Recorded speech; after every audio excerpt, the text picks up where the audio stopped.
朋友们，大家好。本期要分享的视频是英国章鱼能源 Ceo Greg 杰克逊一段访谈的节选。Greg 表示，电动汽车是能源变革的推动者，一旦拥有，它会给你的生活带来重大的体验式改变。它在向清洁能源转型的过程中发挥着不可替代的重要作用。欧洲各国如果还想着尽量延缓过时的化石能源的寿命，保护现有的汽车制造商，就只会拉大与美国与中国的差距。我们来看看他是怎么说的。And I mean that, and have you seen that, a shift in public opinion / acceptance of what you're proposing? Because I mean, certainly when I first started talking about electric cars, there was a general big resistance saying they don't work, they're not safe, they've done all their excuses, they're too boring to repeat. Did you get that same kind of initial resistance, or was it fairly straightforward to get customers? I'm thinking, Yeah. Well, I think when we started, we didn't know that electric cars were going to be the thing that drove the change. Right. Right. So what we could see was that all the sources of energy, renewables, were just getting cheaper and cheaper and cheaper. And of course, because of climate change, the world would have to go this way. Yeah. I think what happened was you could see that electric cars were coming out. And when you had a go in them, it was a transformative experience. You were like, this isn't just a cleaner, a sort of, you're not buying this because you're a hippie, right? Although you may be, and all power to you. But actually, this is an upgrade. This is better than, and I remember like this magical feeling. The first time I drove my first electric car, I was like, anyone that does this is never going back. Now, obviously I was wrong. Only 4% want to go back. Yes. So, anyway. Some people do want to go back.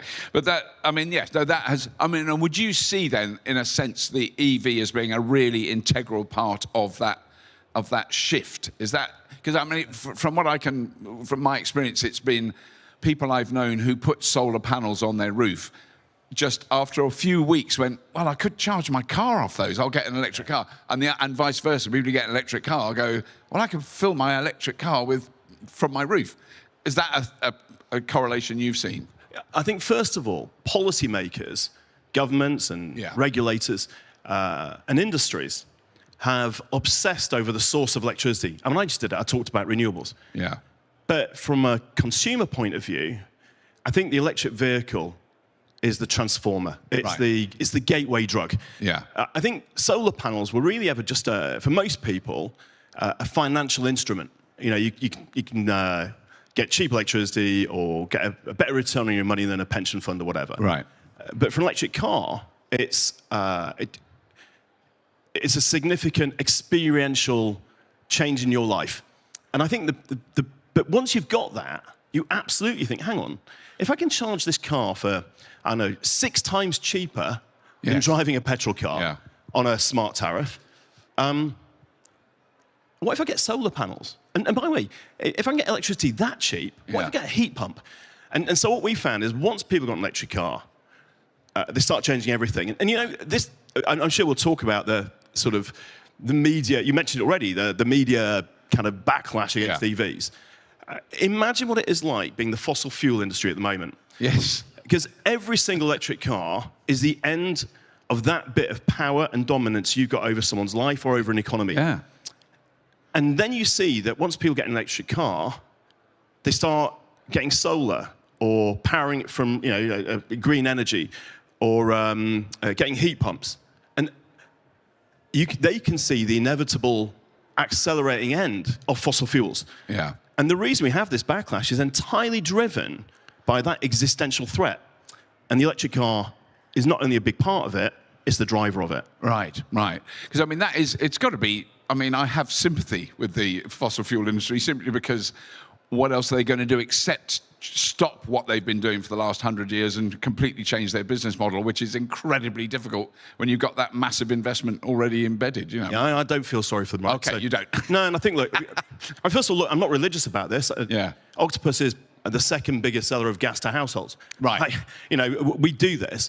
I think, though, what we've got to remember is that energy is such a phenomenally powerful industry. They've got all these lobbying forces to insist that we have a an orderly transition, that we look after sort of the people in it. And of course, I want the people to do okay. Yeah. But Argos didn't get that when Amazon arrived. No. Right? And I think the move to electric vehicles is much more important than the move to online retail. Yes. Now, if we let rip on the move to online retail, we should let rip on the move to clean energy into EVs. Yeah. And instead, European governments are tripping over themselves to slow down the transition to protect their incumbent automakers. Yeah. And look, as a consumer, I think that's pretty awful. Yeah. As someone who cares about the planet, it's terrible.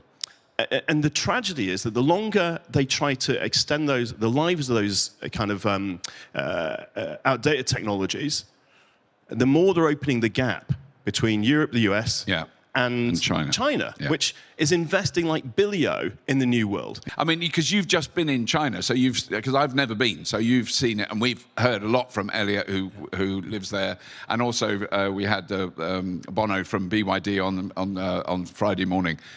But I mean, you've seen firsthand that transition from our standpoint, because I haven't seen it, but I've heard a lot about it. I mean, it was impressive. I think mind-blowing is the only word. Now, I went because I'd seen the data, but you want to see what's going on under the hood, what's really happening.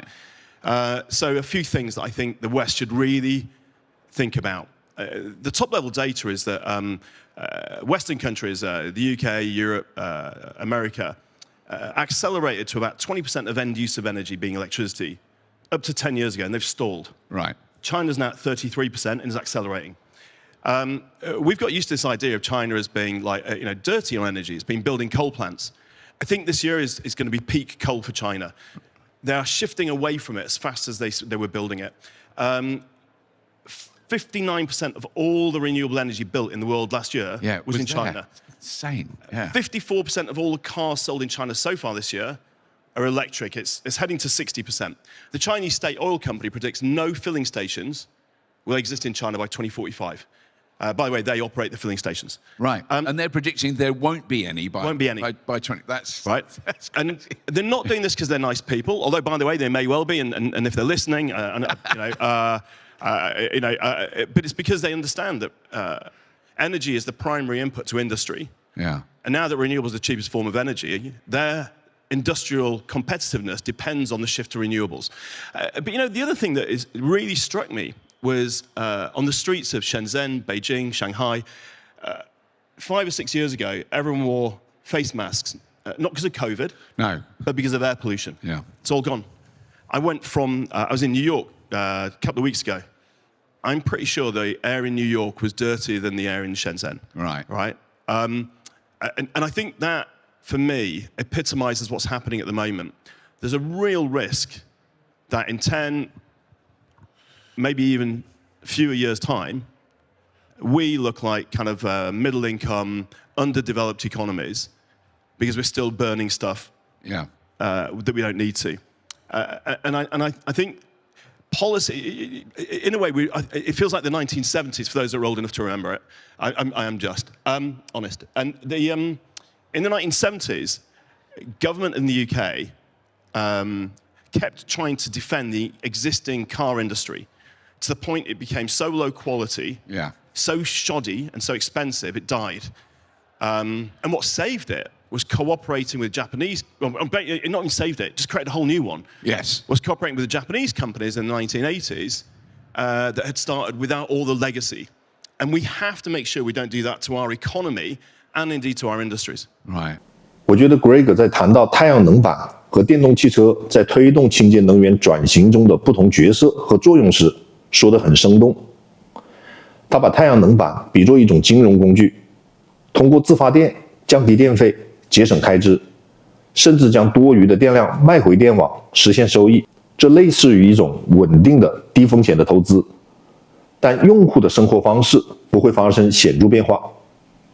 它提供的是一种背景支持，虽然间接推动了清洁能源的发展，但它对人们的日常生活体验改变有限。而电动汽车不仅仅是能源使用方式的改变，更是生活方式的革命。在提供了与传统燃油车完全不同的驾驶感受的同时，从加油到充电的转变，让用户对能源来源的关注度提升。推动人们主动接受和支持可持续发展的清洁能源。太阳能板是稳健的基础设施，是供给侧改革，而电动汽车通过改变用户的日常体验和行为，是需求侧引导。值得中国人骄傲的是，这2项中国都是遥遥领先。